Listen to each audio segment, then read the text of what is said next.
Welcome, beloved friends, to Day 3 of our daily Bible study series.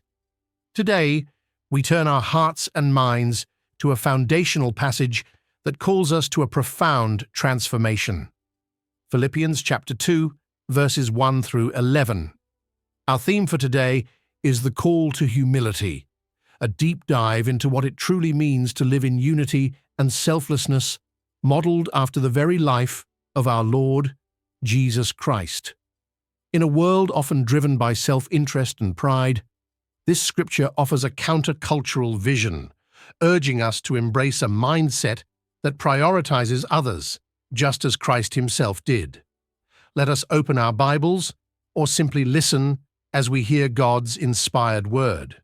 If there be therefore any consolation in Christ, if any comfort of love, if any fellowship of the Spirit, if any bowels and mercies, fulfill ye my joy, that ye be like-minded, having the same love, being of one accord, of one mind. Let nothing be done through strife or vainglory, but in lowliness of mind, let each esteem other better than themselves.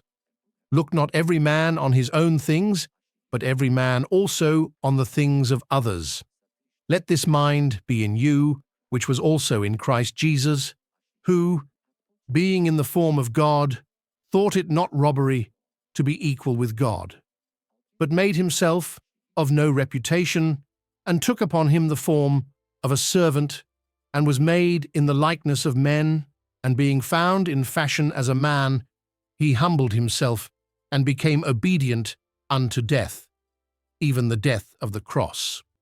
Wherefore God also hath highly exalted him, and given him a name which is above every name, that at the name of Jesus every knee should bow, of things in heaven, and things in earth, and things under the earth, and that every tongue should confess that Jesus Christ is Lord, to the glory of God the Father.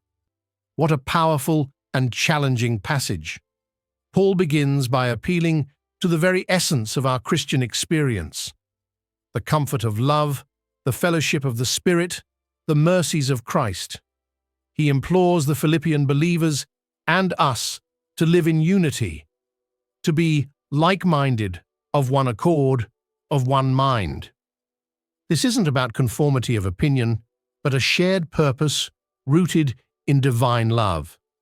The antidote to strife and vainglory, he reveals, is lowliness of mind, esteeming others better than ourselves. This isn't self-deprecation, but a call to focus on the needs and value of our brethren. The pinnacle of this exhortation comes in verses 5 through 8, the profound Christ hymn. It calls us to possess the mind of Christ Jesus. Imagine the Lord of glory, who existed in the very form of God, did not cling to his divine prerogatives. Instead, he made himself of no reputation, literally emptied himself, taking on the form of a servant.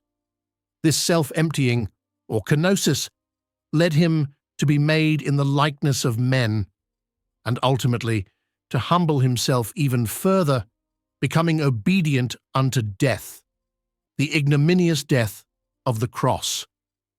This was not a loss of his divinity, but a voluntary relinquishment of its outward expression and privileges for our salvation. But the story doesn't end there.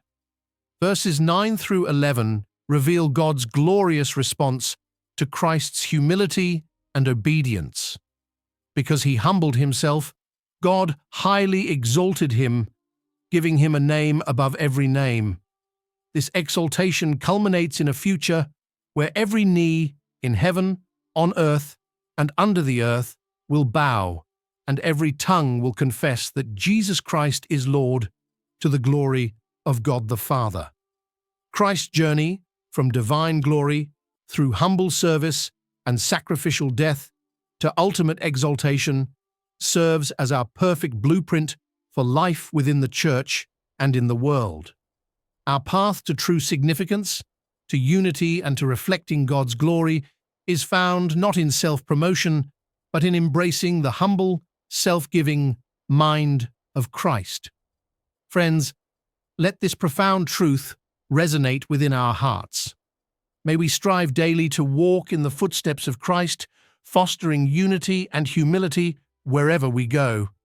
If this study has blessed you, please take a moment to like this video, subscribe to our channel for more daily spiritual nourishment, and check out our sponsors in the description below, whose support makes these studies possible. Until next time, may God's grace and peace be with you